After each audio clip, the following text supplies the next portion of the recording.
చాలా ఈజీగా చేసుకుని కజ్జికాయలు చూద్దాం. ఇది ఎంత ఈజీగా చేసుకోవాలో నేను చెప్తా. నేను చెప్పిన టిప్స్ వల్ల మీరు ఎన్ని కేజీలైనా చాలా ఈజీగా చేసుకోవచ్చండి. ఇప్పుడు బౌల్లో 1.5 కప్పు మైదా తీసుకోవాలి. అందులో కొంచెం సాల్ట్ వేసుకోవాలి. స్వీట్ ఐటెం కాబట్టి సాల్ట్ అన్నది కొంచెం వేసుకోవాలి. అందులో 2-3 స్పూన్లు నెయ్యి వేడి చేసుకుని పోసుకోవాలి. ఆ నెయ్యి బాగా కలిపి ఇలా ఉండకట్టాలి. ఇందులో కొంచెం వాటర్ పోసుకొని బాగా కలపాలి. చపాతీ ముద్దలాగా కలుపుకోవాలి. ఇలాగా ఒక అరగంట పాటు పక్కన పెట్టుకోవాలి. ఇప్పుడు స్టవ్ మీద కళాయి పెట్టుకుని అందులో 2-3 స్పూన్లు నెయ్యి వేసుకుని డ్రై ఫ్రూట్స్ చిన్న ముక్కలు చేసుకుని ఫ్రైగా బాగా వేపుకోవాలి. ఇలా ముక్కలు వేయటం వల్ల మనం తినేటప్పుడు పళ్ళ కింద పడి చాలా బాగుంటుంది. అలాగే అదే నెయ్యిలో 1/4 కప్పు బొంబాయి రవ్వ వేసుకుని బాగా ఫ్రై చేసుకోవాలి. 1 కప్పు కొబ్బరి తురుముకి 1/4 కప్పు బొంబాయి రవ్వ సరిపోతుంది. అది బాగా ఫ్రై అయిన తర్వాత కొబ్బరి తురుము వేసి బాగా కలుపుకోవాలి. అది వేగే లోపల మనం మిక్సింగ్ బౌల్లో 1/4 కప్పు షుగర్, 4-5 యాలక్కాయలు వేసుకుని కొంచెం బరకగా మిక్సీ పట్టుకోవాలి. ఈ బొంబాయి రవ్వ బాగా ఫ్రై చేసుకోవాలి. ఇది కొంచెం కలర్ మారేటప్పుడు మంచి కమ్మటి వాసన వస్తుంది అన్నప్పుడు మనం ఫ్రై చేసుకున్న జీడిపప్పు ముక్కల్ని వేసుకొని అలాగే బరకగా పట్టిన షుగర్ పౌడర్ని కూడా వేసుకుని బాగా కలుపుకోవాలి.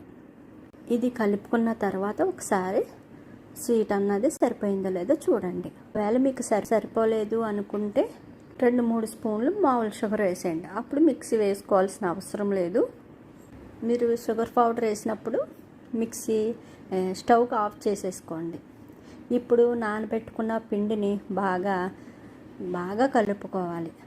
ఒక 5 మినిట్స్ అయినా బాగా మద్దన చేసినట్టు కలుపుకోవాలి. ఇలా పిండి బాగా కలపడం వల్ల మనకి కజ్జికాయలు అన్నది చాలా గుల్లగా వస్తాయి. నోట్లో పెట్టుకుంటే వెన్నలా కరిగిపోతుంది. ఒకసారి ఇలా ట్రై చేయండి. అప్పుడు చపాతీలు చేసుకోవాలి. చపాతీ కన్నా కొంచెం పలసగా ఉండాలండి. చపాతీ అంత దర్శన పెట్టకూడదు. అలాగా మొత్తం చపాతీలన్నీ చేసేసుకోవచ్చు. ఇలా చేసుకున్నామంటే చాలా ఈజీగా అయిపోతుంది. చూసారా, అలా అన్నీ చేసి పెట్టుకుని అప్పుడు మనం కజ్జికాయలు చేసుకున్న మౌలు ఉంటుంది కదండి, అందులో మనం ఒక చపాతీ పెట్టుకుని అందులో మనం చేసుకున్న కొబ్బరి నవ్వుని పెట్టుకుని చుట్టూరు వాటర్తో తడి చేసుకోవాలి. అలా తడపడం వల్ల మనకి ఆ కజ్జికాయ అన్నది గట్టిగా అంటుకుంటుంది. ఆ స్టఫింగ్ బయటకు రాకుండా ఉంటుంది. అలా వాటర్తో తడుపుకోవడం వల్ల మనకి కజ్జికాయ అన్నది అంటుకుంటుంది. అలా వేస్ట్ పిండి అంతా తీసేసుకోవచ్చు. ఇప్పుడు స్టవ్ మీద కళాయి పెట్టుకుని నూనె వేడి చేసుకుని మనం తయారు చేసుకున్న కజ్జికాయలన్నీ ఒక్కొక్కటిగా అందులో వేసుకుని దగ్గరుండి తిప్పుకోవాలి. ఇలాగా తిప్పడం వల్ల ఒకవైపుని కలర్ వచ్చి ఒకవైపుని వైట్ రాకుండా ఉంటుంది. అంతా ఈక్వల్గా కలర్ అన్నది వస్తుంది. అందుకని కొంచెం దగ్గరుండి కలపండి. చూసారా, అన్నీ ఒకే కలర్లో వచ్చాయి. ఒకసారి ఆగడం ఒకసారి ఆగపోవటం అంటూ ఏమీ లేదు కదా.